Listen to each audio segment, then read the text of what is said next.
You think you're making choices freely, you think your relationships, your desires, your struggles are born out of your own individuality.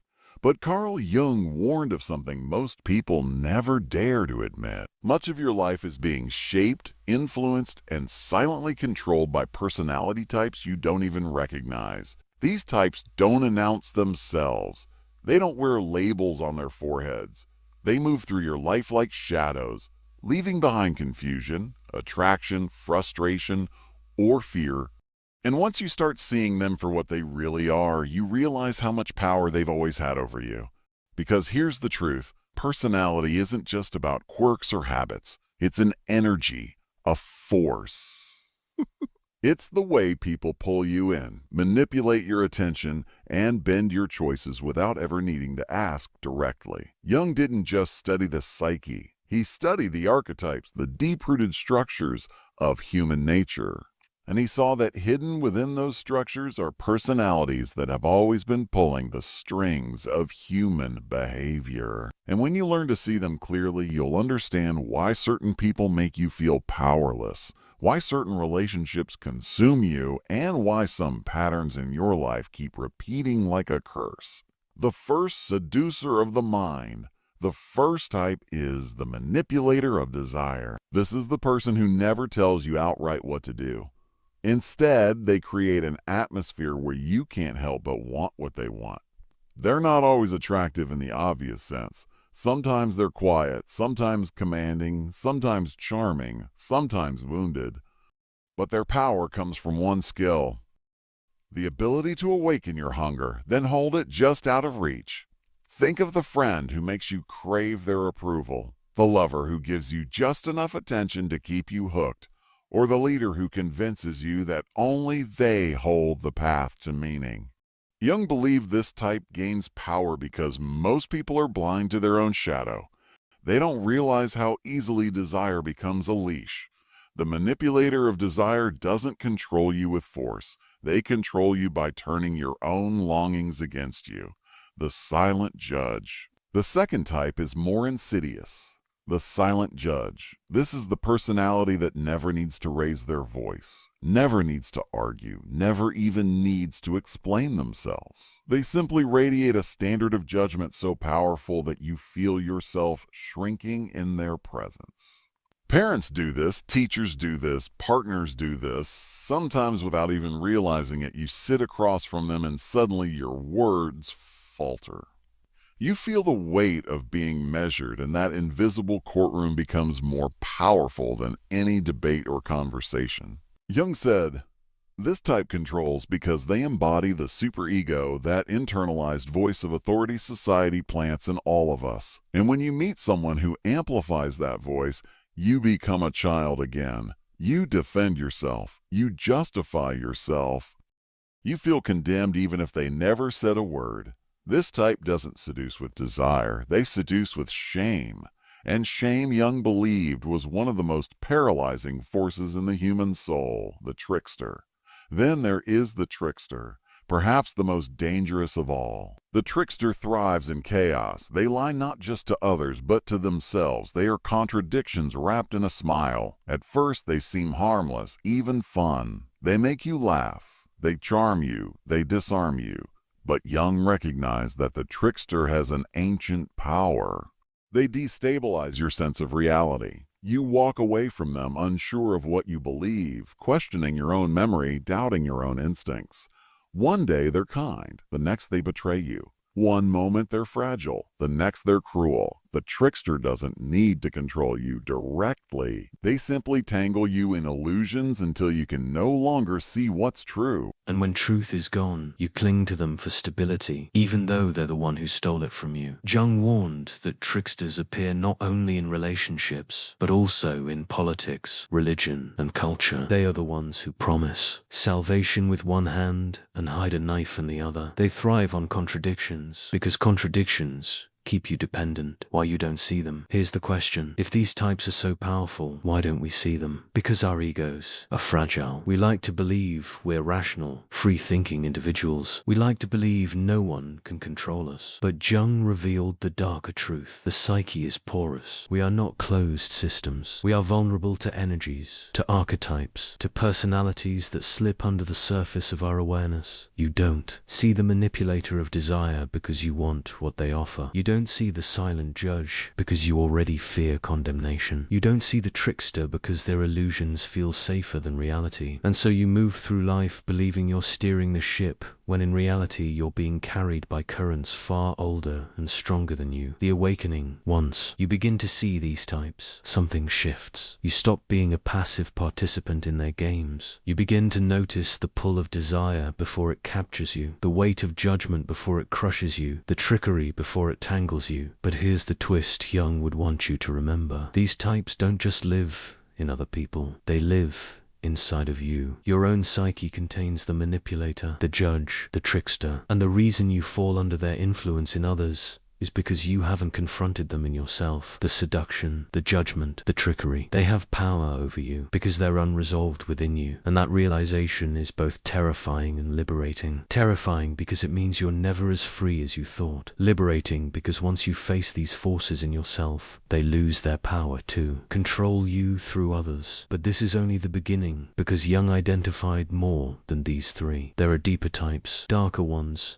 that don't just influence your feelings, but dictate your very destiny. And once you uncover them, you'll see how entire societies, entire histories, and entire personal lives are ruled by hidden hands you never noticed before. Underscore, underscore, underscore, underscore. If the manipulator of desire, the silent judge, and the trickster were not enough to unsettle you, Jung went further. He warned that there are other personalities woven into the fabric of human life that exert even more suffocating control. These aren't just people who sway your emotions. These are forces that seize your destiny, guiding the choices you make, the partners you pursue, the failures you repeat, and even the way you see yourself. The shadow bearer. The fourth type is what Jung called the shadow bearer. This is the person who unconsciously carries the parts of yourself you've repressed. At first, you won't even notice them, but something about them unsettles you. They irritate you, they provoke you, they trigger you, and you tell yourself it's because they're flawed, selfish, arrogant, weak. But Jung said no. The shadow bearer controls you precisely because they embody the things you refuse to see in yourself. Your judgments of them are mirrors. Your hatred for them is self-hatred displaced. Think about the colleague who annoys you endlessly, the friend you can't stand, the stranger who triggers instant disgust. Often they're not doing anything unusual. They're simply reflecting back to you the traits you've buried. And here's the terrifying part. As long as you remain blind to your own shadow, the shadow bearer has absolute power over you. They dictate your emotions, your reactions, your peace of mind. You spend your life resisting them, condemning them, gossiping about them, when in truth, you're fighting yourself. The shadow bearer doesn't need to manipulate. They simply exist, and your unclaimed darkness does the rest. The devourer. The fifth type is the devourer. Unlike the manipulator or the judge, the devourer doesn't play games. They consume. These are the people whose presence drains you, whose needs always outweigh yours, whose crises swallow every ounce of your energy. They are the friend who always needs saving, the partner who collapses without you, the parent who demands endless sacrifice.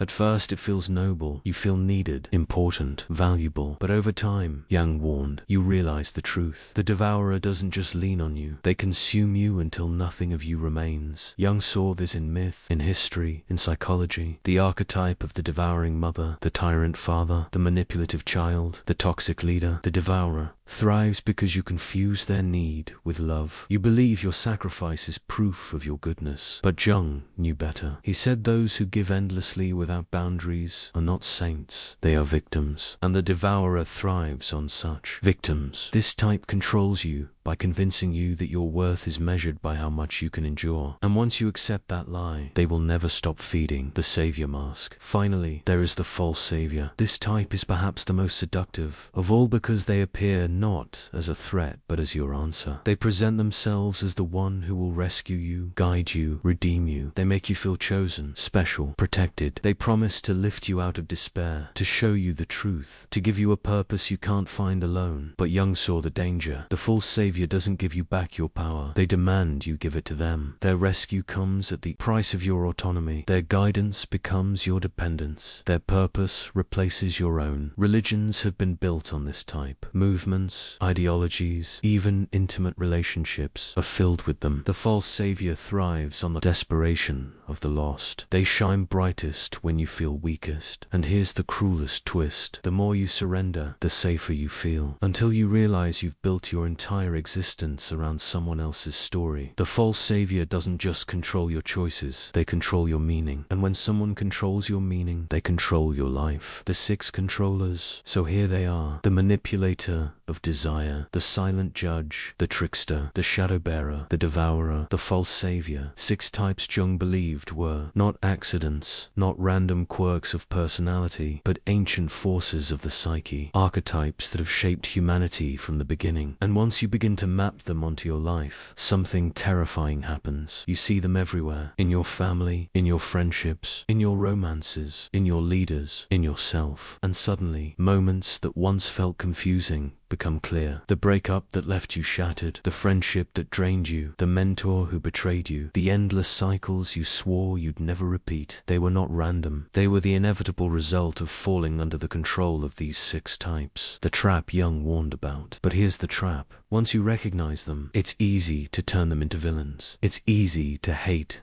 the manipulator, despise the judge, fear the trickster, resent the devourer, expose the savior. But Jung insisted that this is only half the journey, because these types don't just live out there in the world, they live inside of you. Every time you manipulate to get what you want, you become the manipulator. Every time you condemn in silence, you become the judge. Every time you destabilize others with contradiction, you become the trickster. Every time you project your shadow, you become the shadow bearer. Every time you consume others without giving back, you become the devourer. Every time you demand devotion in exchange for help, you become the false savior. And that's why these types have so much power over you. You recognize them unconsciously because they are mirrors of your own psyche. The next step, the question then, is not whether you'll meet these types. You already have, you always will. The real question is whether you'll remain controlled by them or whether you'll integrate them, master them, and rise above the games they play. Because Jung believed this, you cannot destroy these forces. You can only bring them into awareness, confront them, and learn to stand equal to them. Anything less, and they will rule your life from the shadows. And in the final part, we will go even deeper into how these 6 types shape not just relationships, but entire societies, and how recognizing them could be the first step in breaking free from a lifetime of invisible control. Saya. You've now seen the 6 personalities Jung warned about. The manipulator of desire, the silent judge, the trickster, the shadow bearer, the devourer, the false savior. 6 forces that don't just influence you casually, but silently shape the very course of your life. And the more you see them, the more unsettling it becomes. Because suddenly you realize they're not exceptions. They're everywhere. The faces in the crowd. Think about the people who've marked your life the most. The partner who kept you hooked even when you knew they weren't good for you. The manipulator of desire. The parent whose disapproving silence still echoes in your mind. The silent judge. The leader who made you doubt reality itself. The trickster. The person who always provoked your irritation. The shadow bearer. The friend who drained your energy, always demanding more. The devourer. The figure who promised to save you but ended up making you dependent. The false savior. Now imagine an entire society shaped by these types. The politicians who manipulate with promises. The religions that judge with guilt. The corporations that trick you with illusions. The culture that projects its shadow onto scapegoats, the systems that devour your time, your labor, your health, the saviors who offer solutions only if you surrender your freedom. Suddenly, Jung's insight doesn't just explain your private life. It explains history. It explains power. It explains why generation after generation falls into the same traps. The hidden controllers of society. Jung saw that the human psyche wasn't just personal, it was collective. And these 6 types don't just exist as individuals. They emerge as institutions, as ideologies, as movements. Entire empires have risen under the spell of the manipulator of desire. Entire cultures have bowed to the silent judge. Entire nations have been deceived by the trickster. Entire wars have been waged in the name of shadows. Entire populations have been drained by devourers disguised as saviors. And billions have surrendered their will to false saviors who promised paradise. This is why Jung's work is more relevant than ever, because he saw that humanity doesn't just suffer from outside enemies. Humanity suffers from archetypes, patterns of psyche that we mistake for reality. And until you see them, you will never be free. The personal prison. But let's bring this back to you, because it's easy to point at society, at history, at politics. The real question is, how are these 6 types controlling your daily life right now? Who makes you chase their approval like a drug? Who makes you shrink with silent judgment? Who keeps you laughing while stealing your stability? Who provokes your hatred because they carry your shadow? Who consumes your energy until you collapse? Who makes you feel saved, but only if you surrender yourself? These aren't abstract questions. They're the map of your personal prison. And until you see the faces clearly, until you name them for what they are, you'll keep mistaking control for love, manipulation for loyalty, exploitation for destiny, the mirror of the self. But here's the most difficult truth Jung left us with. These types have power over you because you carry them within yourself. The manipulator is in you when you use charm instead of honesty. The judge is in you when you condemn without compassion. The trickster is in you when you bend truth to serve your ego. The shadow bearer is in you when you project your flaws onto others. The devourer is in you when you take without giving. The false savior is in you when you demand dependence instead of growth. And that's why they control you so easily. Because you don't just fear them in others. You fear them in yourself. The battle isn't out there. It's in here, in the hidden chambers of your own psyche, the Jungian path. So what do you do with this knowledge? Jung never told us to destroy these forces. That's impossible. They are part of the human condition. As old as myth, as universal as breath. But he did tell us to integrate them, to bring them into consciousness, to recognize when they rise in others and when they rise in ourselves, to stop being puppets of unconscious archetypes and become aware participants in our own lives. That is the path of individuation, the path of becoming whole. When you see the manipulator, you recognize your own hunger for desire. When you face the judge, you confront your own shame. When you meet the trickster, you test your own grip on truth. When you encounter the shadow, you accept your own darkness. When you resist the devourer, you learn boundaries. When you unmask the false savior, you reclaim your power. And in doing so, you are no longer controlled. You are no longer prey. You are no longer blind. The danger is freedom. But let me be brutally honest. This freedom is not easy, it's not comfortable, and it's not safe.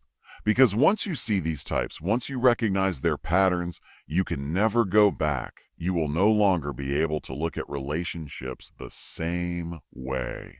You will no longer be able to worship leaders without suspicion. You will no longer be able to cling to illusions without hearing the whisper of manipulation beneath them. This is the price of awareness. The comfort of blindness is gone forever. But this is also the gift of awareness.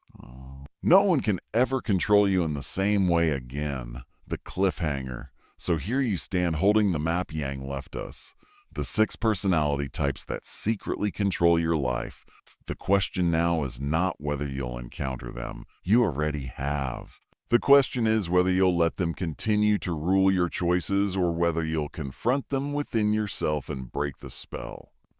Because Carl Jung believed that the one who dares to face these archetypes doesn't just survive them. They become something more, something untouchable, something whole. And in the end, that's the only real escape. Not running from the 6 types, but becoming stronger than their control.